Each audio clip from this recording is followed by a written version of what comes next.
Well, Harry is over here in the UK and perfect timing, the results are in.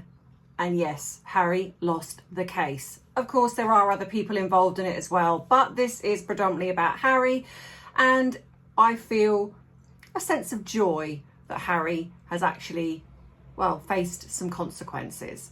But anyway, we're going to get into this and some of the other things that have cropped up in the media. So if you're looking for the truth, not clickbait, not gossip, reading between the lines of what is going on, well, this could be the channel for you. My name is Ems, I'm a qualified UK therapist, and I've been in this field for well over 25 years, and I use the tips and tools that I have garnered in the hope to help you understand human behaviour that little bit better. And yes, at the moment it is Harry and Meghan because they are the gift that keeps on giving, and they are the perfect psychological example of some of the things I showcase here.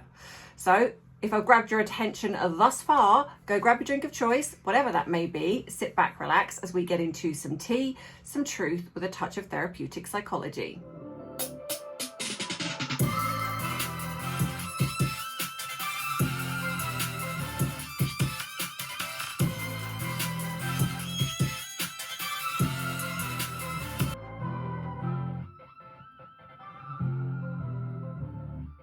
Do you know what? I think I just need to stop jumping the gun with things. It's like when I tell you I'm going live, something goes wrong. I tell you I'm doing a podcast, something goes wrong. So on Thursday last week, I recorded my very first podcast. Some lovely ladies joined and we had a fantastic conversation. Brilliant, great, went to edit, and for some unknown reason, it hadn't picked up the audio. I have no idea why, how. I'm just so jinxed when it comes to this. So these poor ladies, so I had to email them and say, really sorry, this is the situation. Would you please be so kind as to come on again and talk to me, and hopefully we can redo it and then I can put it up the following week. And bless them, they have all agreed to come on and come back and talk. So for those of you who've emailed me waiting, trust me, it will be happening. I'm going to do this one again, and then I'm probably going to do another one for a couple of weeks time. So every fortnight we're going to start with doing it that way and see how we progress. But yeah, I just couldn't believe it. I'm like, oh my gosh, I've now got to tell my audience again that I've messed up well, I haven't. I don't know, maybe I've got to own it and say, did I mess up? I probably did somewhere. It's conceivably possible. But anyway, so for those of you waiting, it is coming. Thank you for your patience. So anyway, Harry, yes, is over here after much deliberating of will they, won't they, is he coming alone, is he not, is he bringing her, is he bringing the alleged kids? Harry has rocked up on his own. Now, of course, the newest drama, aside from the court case, which I will be getting to in a minute, is the fact that, of course, that he is putting out that Buckingham Palace is denying him a place to stay. And I just don't understand how the mainstream media seem to be purposefully de-aging Harry. The way that they put things out in the media, it is almost as if Harry is a teenager and wants to come home and daddy has gone, no, shutting the doors, you're not coming in. That's literally how the media are presenting this in their articles. It is utterly ridiculous. Harry is a 41-year-old man who has left the country, who was given the opportunity, and every time has been given the opportunity to stay in Buckingham Palace, because it's not a home, it is the headquarters of the monarch. So things have to be put in place. I'd imagine security, staff, possibly a chef. They've got to maybe get the room cleaned or whatever it is that they've got to do. This takes time and planning. So of course, Harry would have known this, but he left it right up until the last minute, my guess, to either create this moment that we're getting now where he comes out as the victim again, but also my guess is maybe he was waiting for a better offer. I don't know. Or maybe he thought that Ravik might change their mind. Because as I've said before, if this was really about security, that is one of the most safest places you can be. So to me, that says it's not about security, because surely if you were staying there or you've been offered to stay there, you would snap that up, because in your mind, that's the safest place to be.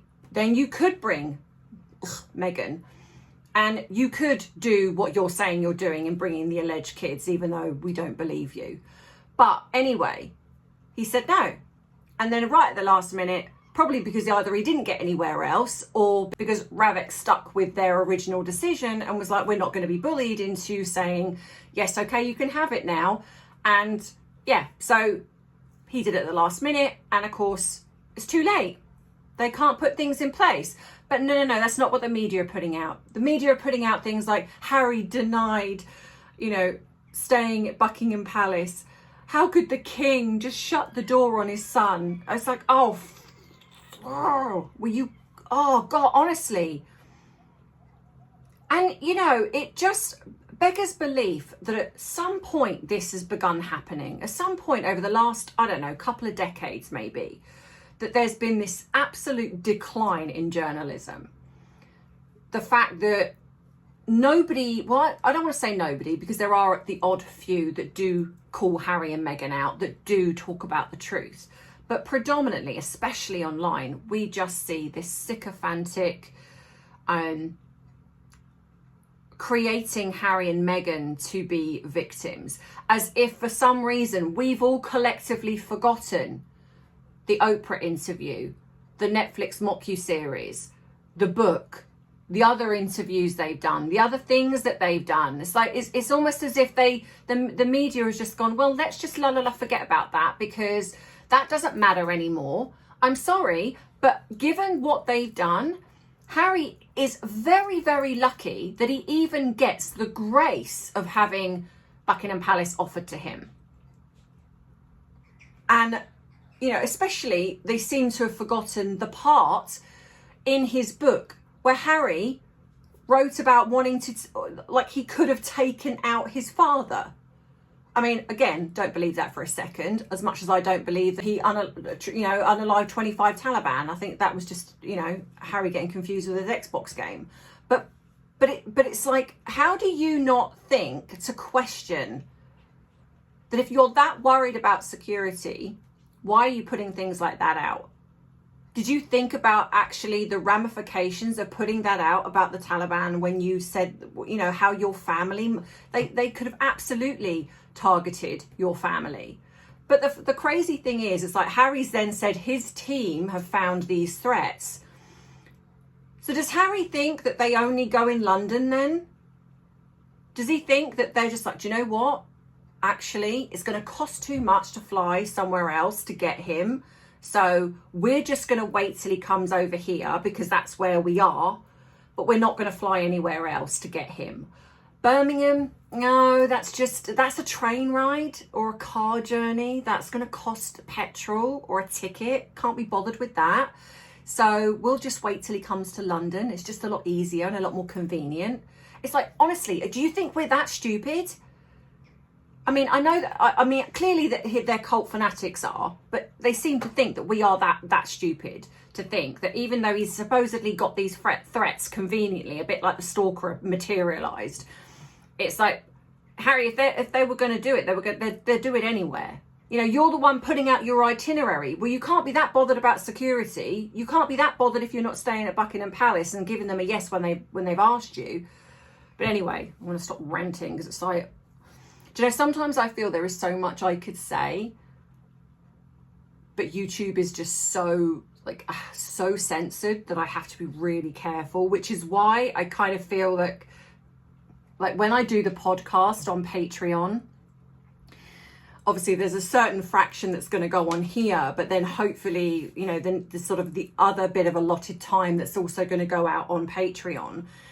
It's going to be talking about how we really feel, because you don't have to censor yourself there. And I might even sort of do that with these videos, like put out this version and then tack on a bit at the end and be like, this is what I really think. I don't know, I might lose followers, so maybe not. But anyway, so yes, the court case has come in and Harry has lost. Now, I get that other people are involved in this as well. Elton John, Elizabeth Hurley, there was other people as well. But to be fair, this is about Harry. And I'm going to just read what I put out, because I put this over on X, and I just think it sort of perfectly explains, because again, you know, the spin that's being put out, like I had someone on Facebook talk about the Millie Dowler case, and even though that was absolutely horrific and tragic, the fact is that's got nothing to do with Harry. It's almost like it's like they're cult fanatics. It's like they just cannot or will not accept when Harry and Meghan lose at something, when Harry and Meghan do something that's negative and deserving of negative feedback or criticism or whatever it is. It's like they've got to deflect in some way, or they've got to twist it in some way. And it's just beggars belief. And I have to try and put my therapist hat on sometimes. I mean, sometimes I don't want to. And sometimes I just sit there and think, okay, you know, what is it about these people? I mean, I do think a lot of them are bots, and I'm going to be completely honest about that. I really don't think that most of them are real people, but there are some that are. And I just think, are you really fans of them? Or have you just done what a lot of the mainstream media do, and that's just bought into the fact that if you speak about them positively, you get more interaction with your posts? It's a bit like that Narinder Kaur, because at the end of the day, what's she known for? She's known for being on Big Brother and for, you know, being scantily clad in certain things. But other than that, that's all she's known for. I think she's trying to create herself to be some kind of credible reporter, but she just really isn't. And at one point in 2021, and I've shown the tweets before, she actually was in support of the royal family. You know, she accused Meghan of being a chancer, a grifter, a social climber. But somewhere along the way, not exactly sure when, she chose to change her mind. And I wonder if this is what a lot of people have done. Rather than talking about the truth and the facts, they've just thought, well, it's money. And I'm more interested in money, so I'm just going to do what gets me clicks and views, which is like what the media does now. And I think that's a real shame, but I do think that it really is showing how people like her. It isn't surprising to me then that she becomes a fan of theirs, because it's like she's the same type of caliber of a person, you know, not interested in putting the truth out, as long as, you know, if I can lie and get money for it and not really get any pushback for it. Because all the time we engage, that's comments, that's views. And I think that these people do exactly the same thing. And I think that Harry somewhere along the way has just got so confused with lies. And I think he believes a lot of the lies that he comes out with. In this instant, especially in some of the court cases, he truly believes that given who he is, given who his father is, that gets him, almost like gets him out of things, or allows him to get away with things because it's worked before. There's a fear. He generally thought there'd be some kind of almost fear of Harry being part of this court case. And I do wonder if that's why Elton and whoever else was involved almost utilized Harry in that way.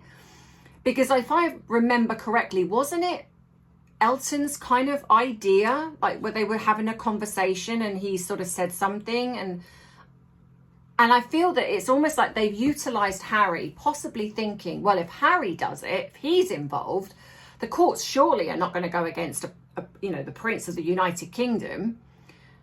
But of course they have. And it's not that they've gone against him unlawfully. They've gone against him with the fact that feelings are not evidence, Harry. You know, you can't go, well, I think they did that, or I'm guessing they did that, and have the court go, right, well, that's enough evidence. That's all we need. The fact that you think it happened, that's great. It doesn't work that way. Regardless of what the media put out in their ridiculous media spin, this is the actual facts and truth. The court found that the claimants failed to prove their allegations of unlawful information gathering, UIG. The judge essentially said, you cannot You cannot simply assume information was obtained illegally. So you cannot just say, I think it was, and the judge go, oh, well, that's all right then. And this is where Harry realising the law doesn't care about his feelings. The evidence for specific articles did not prove the information must have been obtained unlawfully. In simple terms, suspicion isn't proof. I mean, how is this not obvious? That's like me going to this, like me suing somebody and saying, well, I think they did it. I've got no real proof, but I'm pretty sure they did it. And the court going, okay. I mean, can you imagine the precedents that would set if Harry had gone in and done all of this on this? Well, I think it happened, and the court had gone, oh yeah, okay. How many people then that would open it up to? Where people are, well, if Harry can do it, so can I. And the brilliant line was, the claims are therefore dismissed. So for clarification to the cult clowns who tried to spin this, he lost. Not partially won, not settled, not the court has concerns. The claims were dismissed, gone, done, nada, not happening. That you cannot get more clarification than that. The judgment is very clear. The court found the claimants failed to prove their allegations of unlawful information gathering. The judge rejected attempts to rely on broad inference where there was a realistic, lawful explanation for how information could have been obtained. The court also ruled that claimants are bound by the case they originally pleaded and cannot replace it at trial with different or more serious allegations. So in plain English, for certain sycophantic journalists who might be watching my programme, the court was not satisfied the evidence proved unlawful information gathering and the case failed. Courts deal in evidence, not assumptions. The judge found the allegations had not been proven and rejected attempts to rely on broad inference where lawful explanations remained possible. So what happens now? Harry, well, there is the possibility of an appeal. And you and I both know that there is every chance, knowing Harry the way that he is, because he loves to drag things out, he'll appeal. So there's every chance that that can happen. And I don't think the outcome will change, but that won't matter to someone like Harry because he can't handle being told no. So it's very possible that he's also going to be liable for some of the legal costs, depending on the precise order the judge makes. But it weakens the narrative that every disputed article must have come from unlawful information gathering. In English civil litigation, the general rule is the loser pays a significant proportion of the winner's costs, although not necessarily every penny. And we've also got the fact that there's the other one, and there are rumours circulating that Harry hasn't paid that, but it's not generally something that would be in the public domain if he's paid it or he hasn't paid it. That tends to stay private. So we don't know. So even though that's circulating, we don't know. Now, is it possible? Of course it is, but we don't know. So as for the whinging man-child Harry, who has spent years arguing that unlawful information gathering was widespread, a finding that the evidence just did not prove. Another bogus claim to add along with the embarrassment to his ever declining reputation. What an absolute twit. And that's from yours truly. So yeah, that's it. And of course, you know, when he comes over here, one of the first things he's done is he went to a movie premiere where he supported their so-called friend, Miss Anne Harriman, who again is one of the ones that I think is in the thick of it with them because he was also accused by the Sun newspaper of editing photographs. But interestingly, when that comes out, their cult fanatics go, oh, so you believe that? You believe everything you read in the media. But yet if there's something positive that comes out about Harry, it's always like, yay, that's such a great article. Well done, Harry. It's like, pick a lane. Either the media lies or it doesn't. It's like, you can't have it both ways. You know, at the end of the day, I don't believe everything that's in the media. I really, really don't. In fact, I can't stand the mainstream media. But however, if I see an article that's backed by something I've even looked at, which I have when it comes to their pictures, then I will support that, because I'm like, okay, well, what you've done is backing, in a sense, what I found out or what other people have found out. So there's evidence to showcase that. But a lot of the things that come out, there's no evidence whatsoever. Like Chris Ship, again, putting out this Gov poll that apparently went out. And again, the wording matters. So the UK Gov poll was, should Buckingham Palace have given Harry a room? And of course, 48% said yes. I think 27% said no. And I think 28% said don't know. But that wording is exactly the problem, because he was given a room. He was told he could have a room every time he comes back. That's what he's told. He was the one that messed around. And then they said, it's too late, it's lastminute.com, you can't have it. And of course, what does Harry do? Then come out and say, poor me, you know, they've turned me away at the door. And it's like, you know, and the fact that we know that Chris Ship is in their back pocket anyway, but it's just so misleading. And this is so much part of the problem now. You know, you've got the fact that these two are massive liars anyway, and there's no pushback. And in fact, if anything, they're enabled consistently. Why? Because that is the bread and butter. That is the money. It's not truth. It's not putting out the facts. It's just putting out something that they know they're going to get pushback from the people like you and I. And that is what drives the traffic to the algorithm. That's it. That's all they do. And it is so frustrating when you've got people like myself, like you guys, that all we want is the truth. You know, and we just don't get it. And the only reason that, in a sense, that some of it's out there is because of us. As far as I'm concerned, I'm a far better journalist than half of these people that have trained to be this. Because it's gone. The truth is gone. It doesn't matter anymore to these people. And that's a massive problem. You know, at the end of the day, if you mess around and you play silly games, you win silly prizes. And that's exactly what Harry is now finding out. This man could not have fallen more from grace if he tried. You know, and when you put a poll out to 6,000 people, you know, when you think of how many people are in the UK alone, that's not really very many.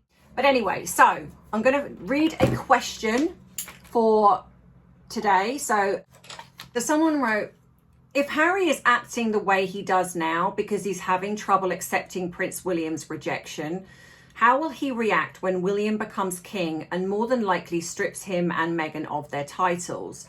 When will the finality hit him, and what do you think he'll do? And I think that there are some possibilities here. I think there is every chance that Harry is already very aware that this is going to happen, which is why I've said before that he's trying to get access to his father.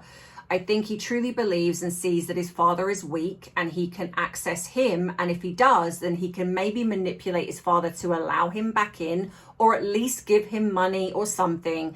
And then once that's set in stone, it's going to be harder then for William to rebuke that, because the king would have put something in place.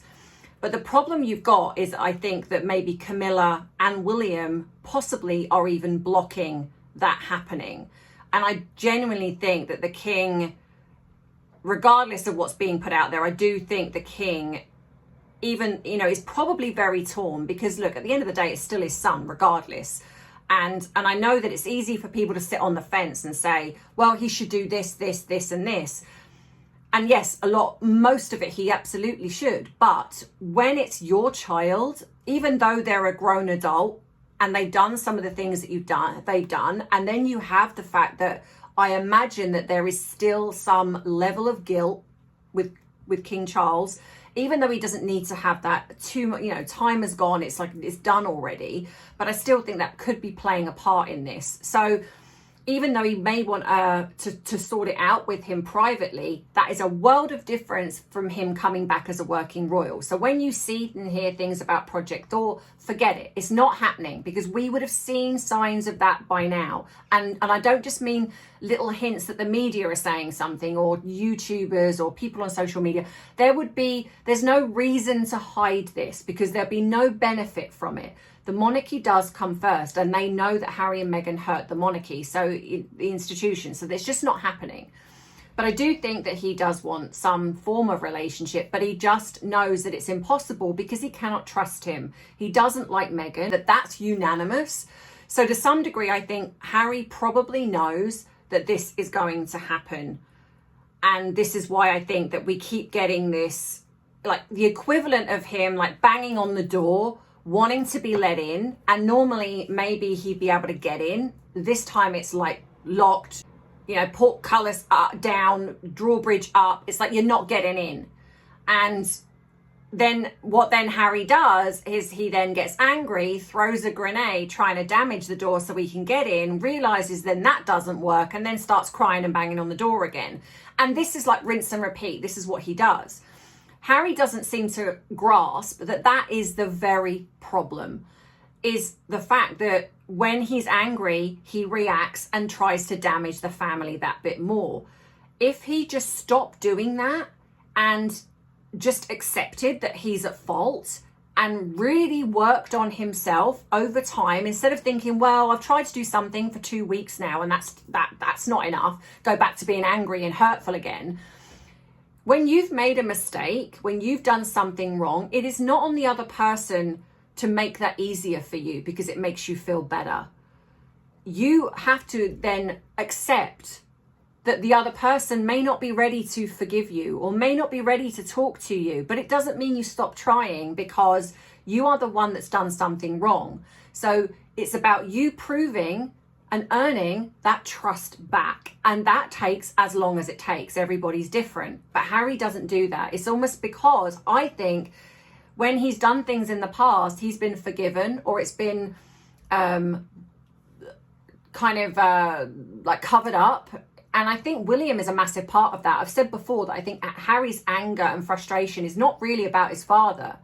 It's about William. I think William was the parent in a way to him, especially when his mother died. And I would probably say that William is the one that protected him. William was the one that tried to sort things out, was there, he could turn to him. So to have William now shut the door and say, I'm done, is probably what's affecting Harry more. But again, in Harry's immature brain, because I think he's got arrested development, he cannot grasp the fact that he's in the wrong. Because again, like I've said before, he's done things before and they've let him be okay about it. So in his mind, he's like, but I've done things before and you've been all right. So what's the difference now? The difference now is that he's never done exactly what he's done with Meghan and continued to do. And I think that their absolute disdain for Meghan is also, you know, part of this as well, because, you know, she is a culprit in this. It's not just her. Harry's in that as well. But I do think that, I think that he does know. Now, the other scenario is that he doesn't, you know, so if he does and he's trying to create a way in, then there's also a chance that maybe he doesn't know. I mean, I think it's more the first one, but either way, when it happens, because William is definitely, I think, going to be the one that does this. I think that's why King Charles did it with Andrew, his brother, and I think William is going to do this with Harry. Now, do I think that Harry it's going to affect his mental health? Very possibly. But I have a feeling that they might put things in place, because when this happens, I strongly do believe that Meghan will divorce Harry, because I think if she'd have been successful by now, she would have divorced him. But she's not, and she's got nothing else. But she also probably knows that Harry really can't take her any further. If the royal family are basically saying, we're not interested in you, then if the titles go, she's literally got nothing. She will go back to being, because if they remove Prince, it'll be the same as what happens with Andrew. You know, Meghan's titles are only in conjunction with, you know, it's from the grace of the king, the monarch at the time, but also whether she's also married to Harry. And I think if Harry's titles are stripped and even the prince title goes, she will go back to being Meghan. If she stays married to him, she'll be Meghan Mountbatten Windsor. But if not, she'll go back to being Meghan Markle. Now, do I think that she will be petty and call herself Meghan Sussex? Absolutely. I think she will change her name officially to be called Meghan Sussex. And she'll do that because obviously if the titles that get taken get put into abeyance, she'll be thinking that someone else will have that title. Now, I don't think anyone's going to want that title. Don't blame them. But that's how petty she is, that she will then change her name to Meghan Sussex to then stop, almost like to stop anyone else taking the Duke and Duchess of Sussex. And she'll probably call it, she could call herself Princess now. And I don't think anyone's going to take her seriously. And especially if they divorce and then she carries on doing stuff like that, I don't think she's going to be more of a laughing stock than what she is now.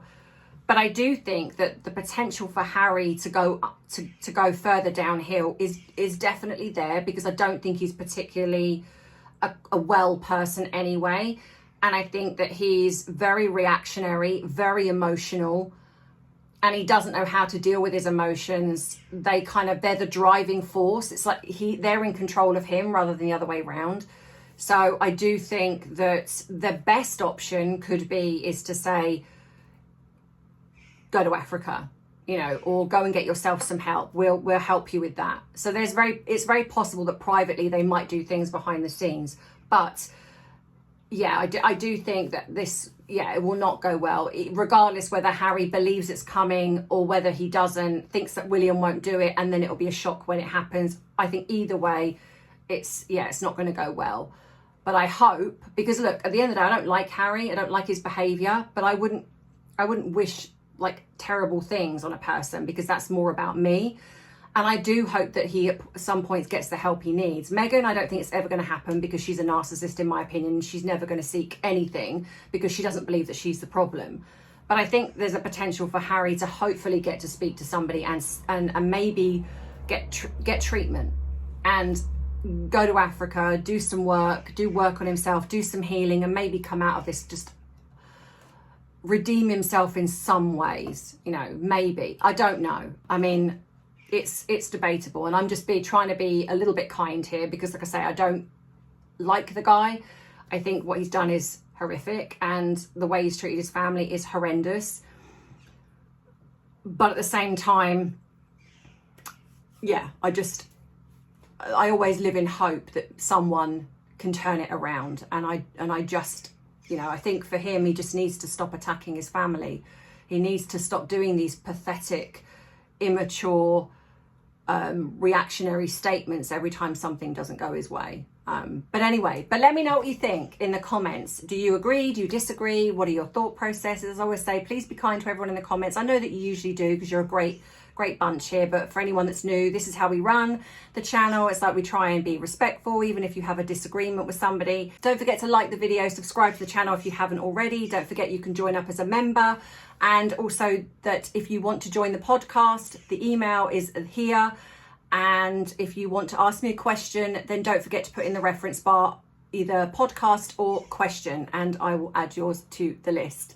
That being said, I hope you have a great rest of the week, and I will see you in the next video, whether it's the podcast or whether it's something else that Harry's got up to. Who knows at this point? But remember, I love you, I appreciate you, but most of all, I respect you. Take care. Bye-bye. Mwah.